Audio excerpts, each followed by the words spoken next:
Assalamualaikum warahmatullahi wabarakatuh. Perkenalkan, nama saya Putri Arini Alfionita dengan NIM 121212035 Program Studi Akuntansi. Pertama-tama saya ucapkan terima kasih kepada Bapak Profesor Dr. Haji Suharyadi, MS selaku Rektor Universitas Dian Nusantara, Bapak Caturida Meyiwanto Doktoralina, MAK PhD selaku Dekan Fakultas Bisnis dan Ilmu Sosial, Ibu Sigit Mareta SEMAK selaku Kaprodi Akuntansi, Ibu Sri Anjarwati SEMAK CSRS selaku dosen pembimbing yang telah membantu saya dalam mengerjakan proses magang dan laporan ini. Saya melakukan kegiatan magang kerja di PT Saroha Transport Abadi yang merupakan sebuah perusahaan jasa yang bergerak di bidang penyediaan layanan transportasi dan limbah bahan berbahaya dan beracun. Selama saya magang, saya ditempatkan di divisi keuangan pada posisi accounting dengan melakukan beberapa kegiatan utama seperti membuat faktur penjualan, memasukkan penerimaan piutang, membuat faktur pajak, mengarsipkan dokumen faktur penjualan berdasarkan nama pelanggan, mengarsipkan dokumen kas kecil berdasarkan tanggal dokumen, memasukkan pembayaran dan penerimaan kas bank, membuat jurnal umum.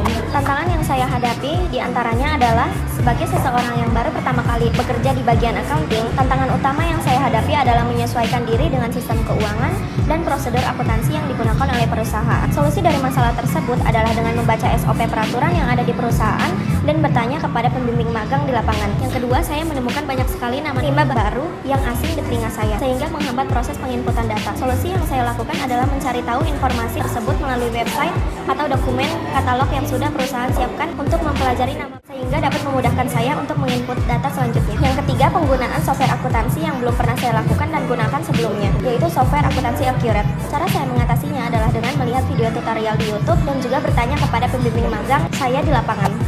Kaitan kegiatan magang dengan mata kuliah yang pertama yaitu membuat faktur penjualan, memasukkan penerimaan piutang, memasukkan pembayaran dan penerimaan kas bank, membuat jurnal umum berkaitan dengan mata kuliah pengantar akuntansi 1. Yang kedua, membuat faktur penjualan, menghitung pajak penghasilan dan pajak pertambahan nilai berkaitan dengan mata kuliah perpajakan. Yang ketiga, penggunaan software akuntansi atau Accurate yang saya lakukan di tempat magang berkaitan dengan mata kuliah sistem informasi akuntansi. Yang keempat, memahami cara menjaga sikap yang baik, hindari konflik kepentingan, menjaga hubungan dengan senior ataupun atasan tanpa mengurangi rasa hormat berkaitan dengan mata kuliah etika bisnis.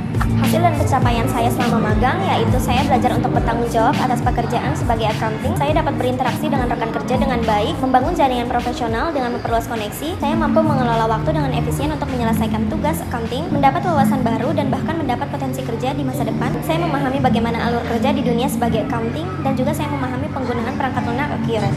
Hal yang harus disiapkan untuk menghadapi dunia kerja adalah penguasaan keterampilan teknis atau hard skill. Setiap bidang pekerjaan memiliki keahlian teknis tertentu yang harus dikuasai, seperti kemampuan menggunakan software akuntansi bagi calon akuntan, penguasaan Microsoft Excel, pengolahan data, keterampilan seperti komunikasi yang efektif, kemampuan bekerja sama dalam tim, kepemimpinan, berpikir kritis, dan pemecahan masalah yang sangat dibutuhkan di lingkungan kerja yang dinamis. Membangun mentalitas kerja yang kuat dan profesional. Dunia kerja tidak selalu berjalan mulus sehingga membutuhkan sikap mental yang tangguh, tahan banting, dan selalu siap belajar.